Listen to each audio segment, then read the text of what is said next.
So hi friends. So కొంతమంది జ్ఞానోదయం త్వరగా వస్తుంది, కొంతమందికి లేట్గా వస్తుంది. సో మన దగ్గర ఉన్న పేషెంట్ గైనకోమాస్టియా సర్జరీకి వచ్చారు. ఆయన కొద్దిగా లేట్గా వచ్చింది. ఆయన మ్యారేజ్ 1 వీక్లో ఉంది, బట్ చెస్ట్ అమ్మాయిలాగా ఉండడం, సో ఈ సర్జరీ చేయించుకుంటే బాగుంటుంది అనే ఉద్దేశంతో వచ్చారు. సో ఇలా చాలామంది ఈ ప్రాబ్లంతో ఫేస్ చేసుకుంటూ లాస్ట్ వరకు సర్జరీ కూడా చేయించుకోకుండా సఫర్ అవుతారు మ్యారేజ్ తర్వాత. సో ఈ అబ్బాయి అట్లీస్ట్ లేట్ రియలైజేషన్ అనేది వచ్చి చేయించుకోవడానికి మా దగ్గరికి ఈరోజు వచ్చారనమాట. సో గ్రేడ్ 2 గైనకోమాస్టియా ఉంది. సో ఎలా తెలుసుకున్నారు మా గురించి? గూగుల్లో సెర్చ్ చేసి ఓకే, గూగుల్లో సెర్చ్ చేసిన తర్వాత బోర్డ్ క్లినిక్లో వస్తాయి కదా, మా దగ్గరికి ఎందుకు వచ్చారు? అంటే రేటింగ్ చూసి రేటింగ్ చూసారు. వచ్చిన తర్వాత మీరు ముందు వస్తా ఉన్నారు, కానీ మీకు టైం కుదరక టైం కొన్ని కార్యాల వల్ల రాలేకపోయారు.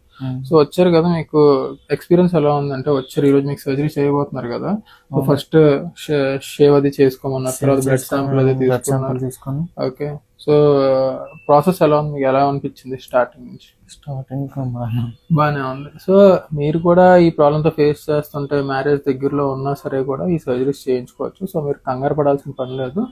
సో ఈరోజు ఈ సర్జరీ అయిపోయిన తర్వాత పోస్ట్ ప్రొసీజర్ రిజల్ట్స్ కూడా మనం షేర్ చేద్దాము. సో మీరు కూడా ఈ గైనకోమాస్టియా ప్రాబ్లమ్ సఫర్ అవుతుంటే you can contact us and do like, share and subscribe to our videos. Thank you.